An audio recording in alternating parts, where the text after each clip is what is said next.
جو بندوبست رب کرتا ہے، آزمائش آ جاتی ہے بڑے بڑوں پہ، لیکن بعض اوقات بڑی تکلیف ہوتی ہے جب اس بندے کو لوگ کٹہرے میں کھڑا کر دیں جس کا جرم ہی کوئی نہیں، اس شخص سے لوگ سوال جواب شروع کر دیں جس بیچارے کے خیال میں بھی وہ بات نہیں، یہ بڑا بوجھ بنتا ہے، بڑی تکلیف ہوتی ہے، اور لوگ کرتے ہیں یہ کام۔ پھر اللہ تعالیٰ جب بندوبست فرمائے، صحیح بخاری میں حضرت جریج نفل پڑھ رہے تھے، ماں نے آواز دی، وہ آ نہیں سکے، نماز میں تھے، ماں ناراض ہو گئی، اس نے ہاتھ اٹھا کے کہا اللہ یہ اتنی دیر تک مرے نہ جب تک کسی بری عورت کا منہ نہ دیکھ لے۔ کسی اور کی دعا کے لیے سند نہیں ہے کہ وہ تیرے حق میں ضرور قبول ہوگی، لیکن ماں باپ کی دعا کے لیے میرے نبی پاک نے سند بیان کی ہے۔ سید عالم صلی اللہ علیہ وسلم فرماتے ہیں جب بھی ماں باپ اولاد کے لیے ہاتھ اٹھاتے ہیں رب ضرور قبولیت کا شرف عطا کرتا ہے۔ کچھ کام شروع کرنے سے پہلے صرف اماں سے ہی دعا کرا لینی چاہیے، یہ والا افتتاح بھی بڑے کام کا ہے، کیونکہ یہاں سند بیان کر دیا میرے نبی کریم کہ ماں ناراض ہو گئی، کہنے لگی اللہ اس نے میری بات نہیں سنی۔ اب تھے تو وہ نیک،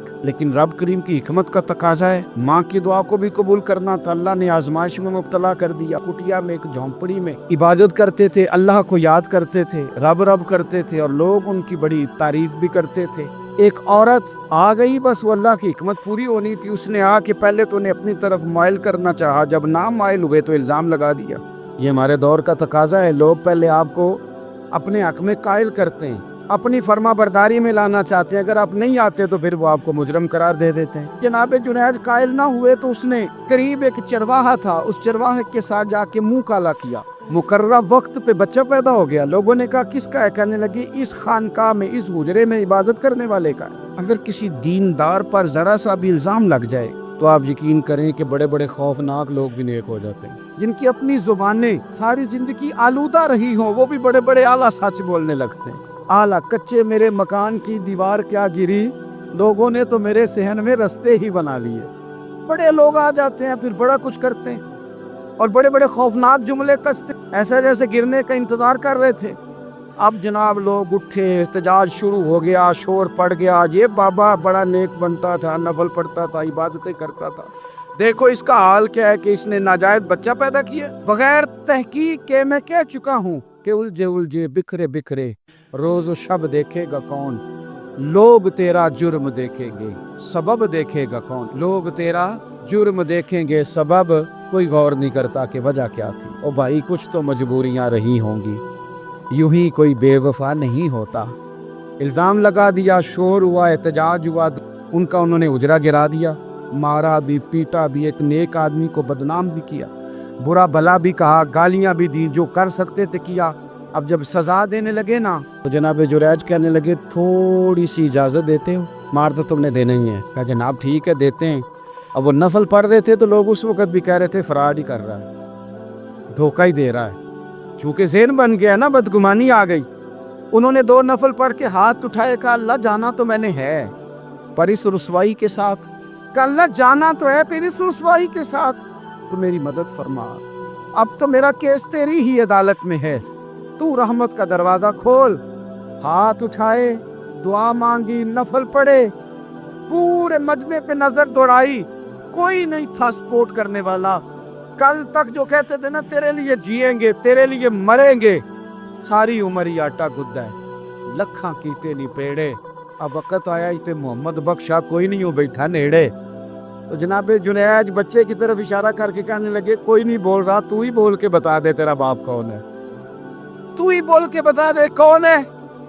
اللہ اکبر، میرا رب جب چاہے تو بچے بولتے ہیں، جب کہا نا تو ہی بتا تو بچہ بولا، اور بول کے کہنے لگا میرا باپ جریج نہیں، میرا تو وہ ہے جو بکریاں چرانے والا ہے، وہ میرا باپ۔ جب رب کریم نے توفیق دی تو بچہ بول پڑا۔ جب رب بندوبست کرتا ہے کسی کی عزت کی حفاظت کا تو پھر کوئی اسے رسوا کر سکتا؟ یاد رکھنا جب رب محافظ ہو تو پھر لوگوں کا پراپوگنڈا وہاں کچھ کر سکتا؟ لوگ کئی دفعہ بڑا گہرا جال بنتے، انہیں پتہ ہی نہیں چلتا یہ بات دراصل کیا کی جا رہی ہے، یہ کتنی گہری حسد کی آگ ہے جس کو لوگ بغض کے ساتھ ہوا دے رہے ہیں۔ حضرت سیدنا عائشہ صدیقہ رضی اللہ تعالیٰ عنہ بیان کرتی ہیں، اور لطف کی بات یہ بھی بخاری میں موجود ہے۔ میں نے جناب جنید کا قصہ عرض کیا تو بخاری سے، یہ عرض کر رہا ہوں تو بخاری سے۔ یہ واقعہ میں حضور کی امت کے کسی ولی کا بیان کرتا تو لوگوں نے کہنا تھا ہماری سمجھ میں ہی نہیں آتا۔ بعض لوگوں کا خیال ہے کہ داتا صاحب کی کرامت بھی نبی پاک کی بیان کریں۔ او خدا کے بندوں کو خیال کرو، داتا صاحب تو کئی سو سال بعد آئے ہیں، وہاں اگر کوئی کرامت ہوگی تو حضور بیان کریں گے۔ اگر نبی کریم نے پچھلے بنی اسرائیل کے ولیوں کی کرامتیں بیان کر کے تمہیں بتائی ہیں تو اس کا معنی یہ ہے کہ اگر وہاں اللہ یہ شان عطا کر سکتا ہے تو تم تو امتوں کی سردار امت ہو، ان پر تو نیرا فضل ہے، تم پر تو رب کا فضل کبیر ہے۔ تو بس لوگ سمجھنے کو تیار نہیں، پچھلوں کی مان لیتے ہیں۔ جناب آصف بن برخیہ کی کرامت جو سورہ نمل میں آئی وہ تو مانیں گے، پر غوث پاک کی کرامت یہ پتہ نہیں عجیب فلسفہ ہے، اور کس طرح کا فلسفہ ہے یہ سمجھ سے بالاتار ہے کہ بنی اسرائیل کا کوئی ولی ہو تو اس کی کرامت ہو سکتی ہے اور نبی پاک کی امت کا ہو تو اس کی ہو ہی نہیں سکتی۔ کیا معنی ہے اس بات کا؟ اور لوگ ہیں کہ داد و تحسین دے رہے ہیں، واہ واہ کر رہے ہیں۔ اللہ تعالیٰ سمجھنے کی توفیق عطا فرما۔ حضرت عائشہ صدیقہ رضی اللہ تعالیٰ عنہ فرماتی ہیں ایک عورت تھی اور اسے نبی پاک صلی اللہ تعالیٰ علیہ وسلم نے وہ کلمہ پڑھ کے مسلمان ہوئی، مدینہ طیبہ آ گئی تو حضور نے مسجد نبوی شریف میں اس کے لیے مکان، ایک سادہ سا کمرہ ساتھ مسجد کے بنوا دیا، وہیں رہنے لگی۔ اکثر وہ سیدہ طیبہ کے پاس آتی تو حضرت عائشہ صدیقہ رضی اللہ تعالیٰ عنہ فرماتی ہیں وہ بڑی باتیں سناتی اور آخر میں کہتی وہ ہار والا دن بھی بڑا عجیب دن تھا، اور میرے رب کی قدرتوں کا دن تھا، وہ بھی بڑا عجیب دن تھا۔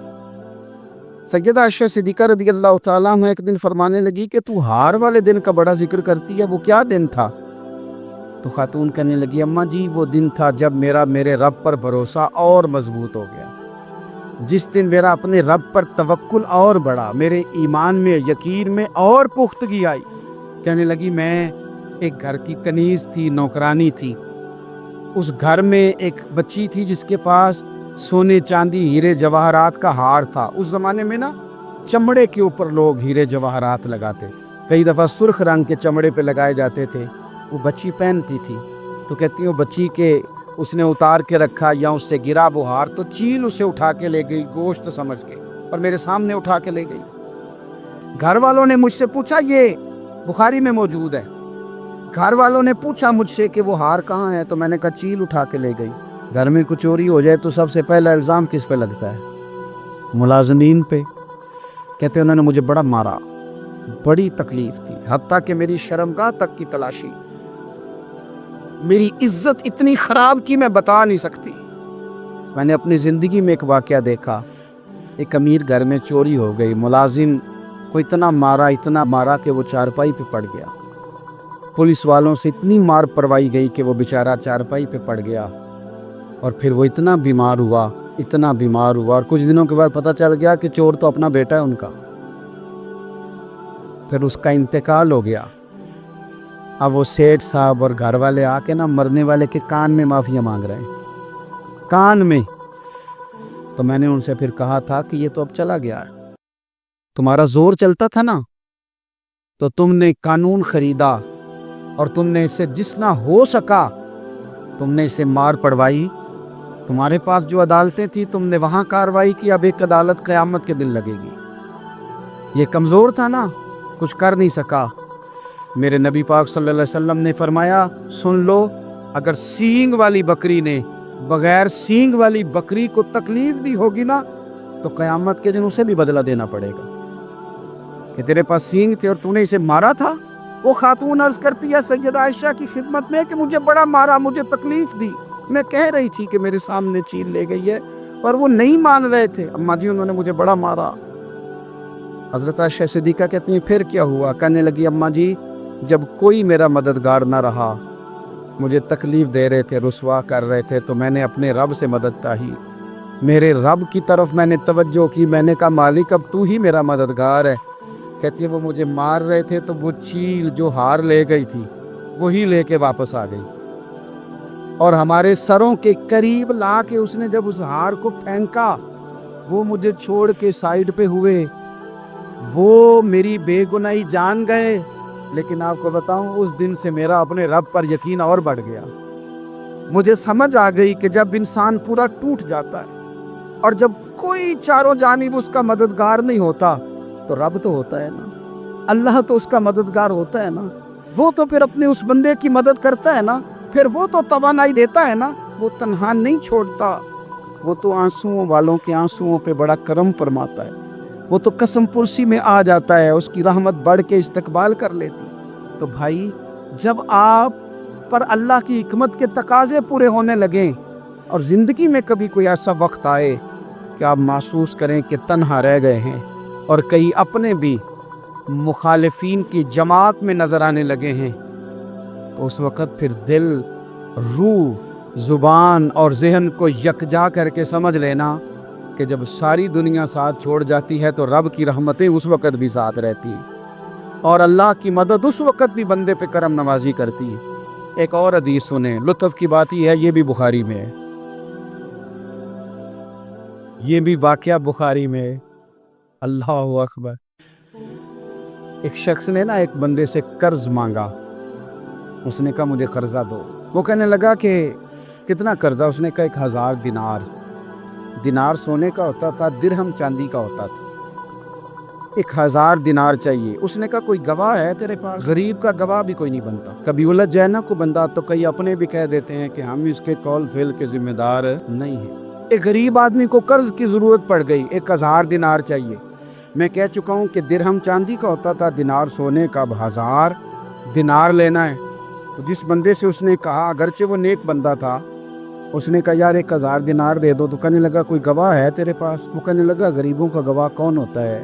ہاں ایک گواہ ہے۔ کہا کون؟ کا میرا رب، وہ تیرے اور میرے بیچ گواہ ہے۔ اس نے کہا کوئی کفیل، اگر تو پیسے نہ دے سکے تو وہ بعد میں دے دے، یا تجھے کچھ ہو جائے تو وہ دے دے۔ اس نے کہا کفیل بھی میرا اللہ ہی ہے، میرے پاس اگر ہے تو رب کریم کا نام ہے، اگر اتنا نیک تھا اس نے کہا رب کے نام پہ اللہ کو گواہ بنا کے میں تیار ہوں تجھے 1000 دینے کو۔ وہ چلا گیا پیسے لے کے، اس نے پوری محنت کی کہ میں نے وقت پہ پیسے لوٹانے، پوری محنت بھی کر لی، اللہ نے مدد بھی کر دی، پیسے بھی اس تاریخ کو اسے مل گئے۔ بعض لوگوں کا تو لوٹانے کا دل ہی نہیں نہ ہوتا۔ فرمایا حدیث پاک میں کہ تو لوٹانے کا ارادہ کر، رب تیری مدد بھی فرمائے گا۔ لیکن یہاں بہت سارے لوگ کہتے ہیں خیر ہے، ارادہ ہی نہیں، تو پھر جس طرح کا بندے کا گمان ہو رب بھی اسی طرح کا معاملہ فرماتا ہے۔ اس نے پیسے جمع بھی کر لیے اور واپس دینے کو تیار بھی ہو گیا، لیکن رستہ بحری جہاز کا تھا، کشتی کا تھا، دریا کے رستے واپس آنا تھا۔ اب وہ جب آ گیا دریا کے کنارے تو بڑی کوشش کی، پر وہاں اسے کوئی کشتی نہیں ملی۔ وقت پہ پیسے لوٹانے ہیں، سفر کرنا ہے، اب سواری میسر نہیں ہے۔ سوچ سوچ کے پریشان تھا کہ میں نے تو اللہ کے نام پہ لیے۔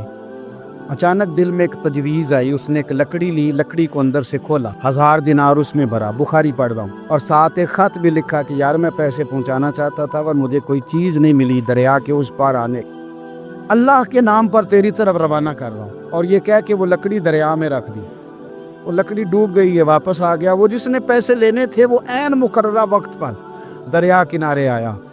صبح سے سرے شام تک اس نے انتظار کیا، دل ڈھلنے لگا تو دل میں خیال آ گیا کہ یار نہیں، اس نے دینے ہی نہیں، جھوٹا وعدہ کر گیا، پہنچا ہی نہیں وقت پہ۔ اب جب واپس لوٹنے لگا تو اچانک دریا میں ایک لکڑی تیرتی ہوئی دکھائی دی، کہنے لگا لے جاتا ہوں، شام کو روٹیاں پکانے کے کام آئے گی۔ یہ لکڑی اٹھا کے جلانے کے لیے گھر لایا، گمان تھا کہ وہ نہیں آیا وعدہ کر کے، اللہ کو کفیل اور وکیل بنا کے اور گواہ بنا کے پھر بھی نہیں آیا۔ لکڑی لے کے گھر گیا اور جب اس کو چیرا نہ کہ میں اس کی آگ جلاؤں گا، کھولا تو اندر سے 1000 دینار بھی نکل آیا، خط بھی نکل آیا۔